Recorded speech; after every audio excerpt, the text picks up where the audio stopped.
Before we start today's video, let's quickly discuss a little about the upcoming U.S. intelligence report on hundreds of unexplained UFO sightings. The upcoming probe into potential sightings of extraterrestrial life by the U.S. Intelligence Service has the whole world excited. But Congressman Tim Burchett reckons it will just be another cover-up. The congressman said that those in charge of investigating the possibility of alien life think the public is too naive to be made aware of extraterrestrial entities. It's about power. Most people believe there's something else out there. They just don't believe the average person can handle it, he added. But we would like to differ here. The public has all the right to know what is going on in their world. A world that is being run by their tax money. When the Roswell incident happened, the public did not break into a chaos. There was excitement, yes. A feeling of accomplishment or discovery, if you will. The discovery of extraterrestrial life will not just be an achievement for an organization, but for the entire humanity.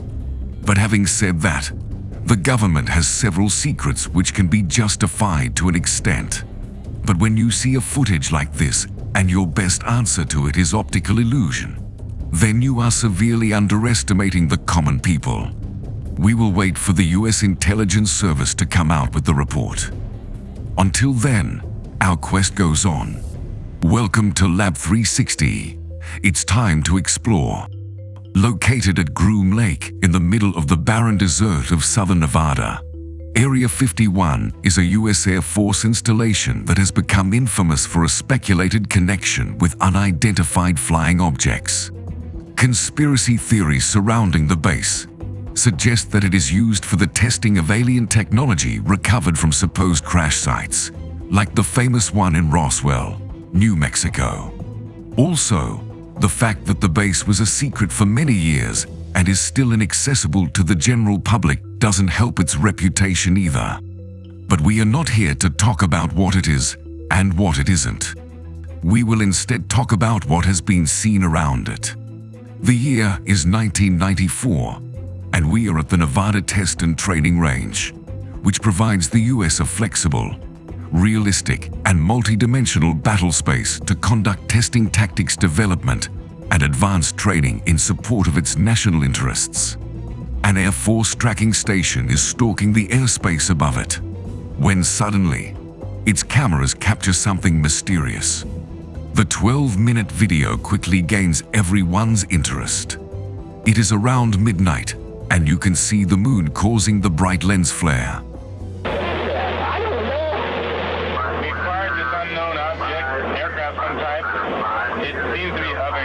The craft appears to be of undefined shape, thermodynamics, and origin. Its movement is so irregular that it isn't like any technology we possessed back in the day. What's fascinating is that the object doesn't appear to have wings or blades or anything that keeps it airbound.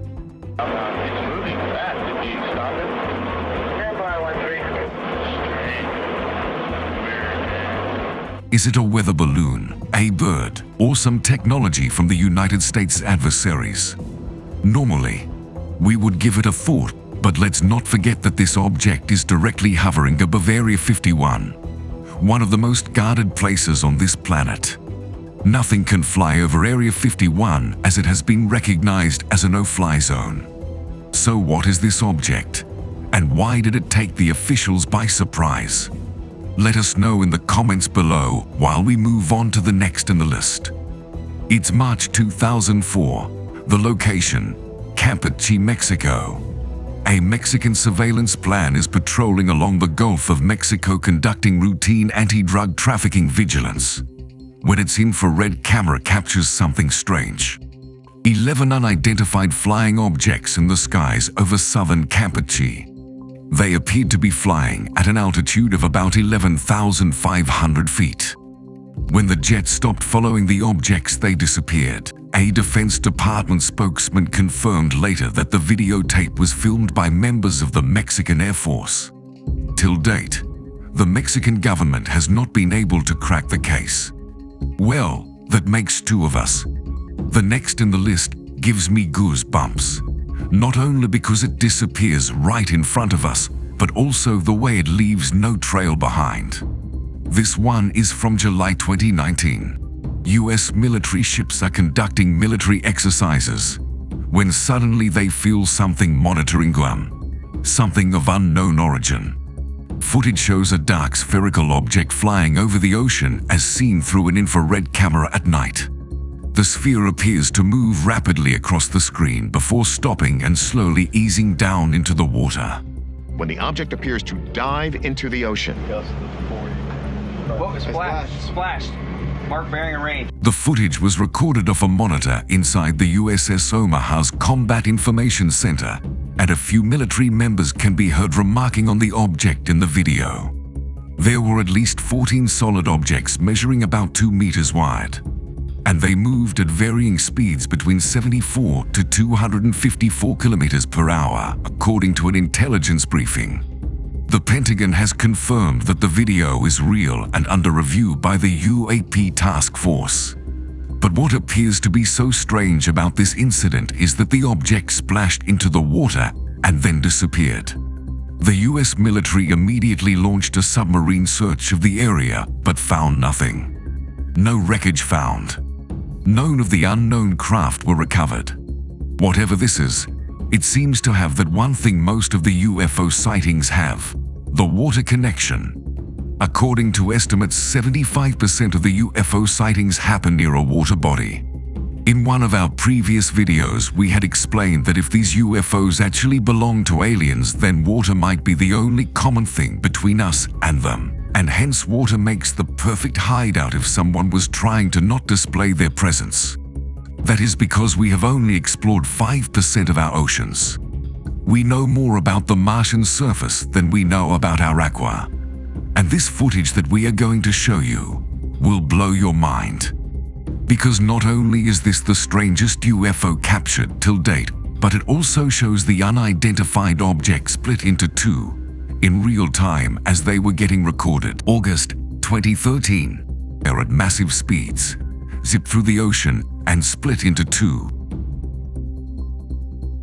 The location, Aguadilla, Puerto Rico. The U.S. Customs and Border Patrol took off for a routine mission. Shortly afterwards, they saw a strange light coming towards them. Taken off guard, the pilot immediately turns on the thermal imaging camera. The $1 million camera mounted on the plane immediately picked up the culprit, a metallic sphere chafing the air as it moves at an incredible speed. Then, as if the plot playing itself a cliché, the object headed over to the ocean. Let's zoom in and get a clear understanding of what's going on in here. We can see here that the object splashes down and disappears under the water for a split second. And then, something bizarre happens. The object re-emerges, but it's split into two. Let's watch it in slow motion. Out here, so 2 good shoots. We're showing 2 good shoots in the air here from Munster. Roger that, I see the, I got splash, one splash. After staying in the air for some time, the object suddenly disappeared, never to be spotted again. When experts reviewed the footage, they found out that the thermal signatures of the object doesn't match with anything that we know of. Balloons, birds, drones, or even a man-made aircraft was ruled out due to the object's strange characteristics. Whatever it was, experts concluded it wasn't from any place here on Earth. Bizarre, right? We have seen a lot of UFO footages, but nothing like this one.